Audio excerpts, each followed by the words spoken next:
ಗದಗದಲ್ಲಿಂದು ಮುಖ್ಯಮಂತ್ರಿ ಸಿದ್ದರಾಮಯ್ಯ ಸಾರ್ವಜನಿಕರು ಮತ್ತು ರೈತ ಮುಖಂಡರಿಂದ ಅಹವಾಲು ಆಲಿಸಿದರು.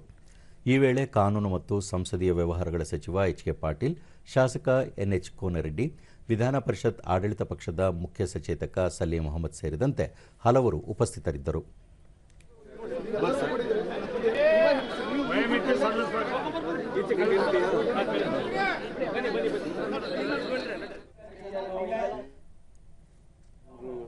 ಬಳಿಕ ಸುದ್ದಿಗೋಷ್ಠಿಯಲ್ಲಿ ಮುಖ್ಯಮಂತ್ರಿ ಸಿದ್ದರಾಮಯ್ಯ, ಇದೇ 22ರಿಂದ ನಡೆಯಲಿರುವ ಜಾತಿ ಗಣತಿ ಸಮೀಕ್ಷೆಯಲ್ಲಿ 1,75,000 ಶಿಕ್ಷಕರು ಜಾತಿ ಗಣತಿ ನಡೆಸಲು ನಿಯೋಜಿಸಲಾಗಿದೆ.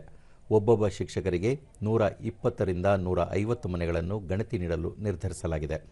15 ದಿನಗಳ ಕಾಲ ಮನೆ ಮನೆಗೂ ತೆರಳಿ ಸಮೀಕ್ಷೆ ನಡೆಸಲಿದ್ದಾರೆ. ಈ ವೇಳೆ ಜಾತಿ, ಧರ್ಮ ಸೇರಿದಂತೆ ವಿವಿಧ ಮಾಹಿತಿಯನ್ನು ಕಲೆ ಹಾಕಲಿದ್ದಾರೆ.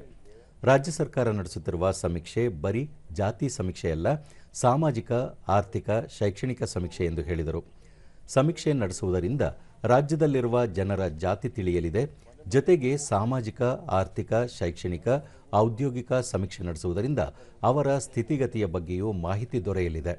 ಇದನ್ನು ಆಧರಿಸಿ ರಾಜ್ಯ ಸರ್ಕಾರ ಕಾರ್ಯಕ್ರಮಗಳನ್ನು ರೂಪಿಸಲು ಸಹಕಾರಿಯಾಗಲಿದೆ. ಅವಕಾಶದಿಂದ ವಂಚಿತರಾಗಿರುವ ಜನರಿಗೆ ಹೆಚ್ಚಿನ ಅವಕಾಶ ಮತ್ತು ಸೌಲಭ್ಯ ನೀಡಲು ಸಹಕಾರಿಯಾಗಲಿದೆ.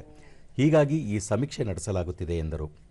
ರಾಜ್ಯದಲ್ಲಿ ನಡೆಸಲಿರುವ ಸಾಮಾಜಿಕ, ಆರ್ಥಿಕ, ಶೈಕ್ಷಣಿಕ ಸಮೀಕ್ಷೆಗೆ ಯಾವ ಸಚಿವರಿಂದಲೂ ವಿರೋಧ ವ್ಯಕ್ತಪಡಿಸಿಲ್ಲ.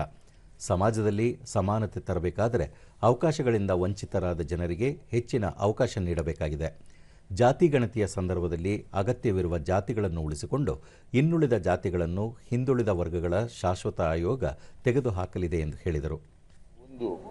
ಎರಡನೇದು ಬಹಳ ಮುಖ್ಯವಾಗಿ ಸಾಮಾಜಿಕ, ಆರ್ಥಿಕ, ಶೈಕ್ಷಣಿಕ, ಔದ್ಯೋಗಿಕ ಸಮೀಕ್ಷೆ.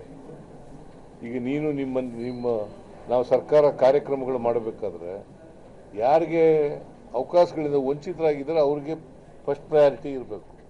ಅದಕ್ಕೋಸ್ಕರವಾಗಿ ಈ ಸರ್ವೆ ಬಹಳ ಮುಖ್ಯವಾಗಿ ಸರ್ವೆ ಮಾಡ್ತಾ ಇರೋದು. ಸಮೀಕ್ಷೆಗೆ ಯಾರು ವಿರೋಧ ವ್ಯಕ್ತ ಮಾಡಿಲ್ಲ. ಈಕ್ವಾಲಿಟಿ ತರಬೇಕಾದ್ರೆ ಯಾರಿಗೆ ಅವಕಾಶಗಳಿಂದ ವಂಚಿತರಾಗಿದ್ದಾರೆ, ಯಾರು ಬಡವರಿದ್ದಾರೆ, ಅವ್ರಿಗೆ ಅವಕಾಶ ಕೊಡಬೇಕಲ್ಲ, ಪ್ರಯಾರಿಟಿ ಮೇಲೆ ಪ್ರೋಗ್ರಾಮ್ ಮಾಡಬೇಕಲ್ಲ.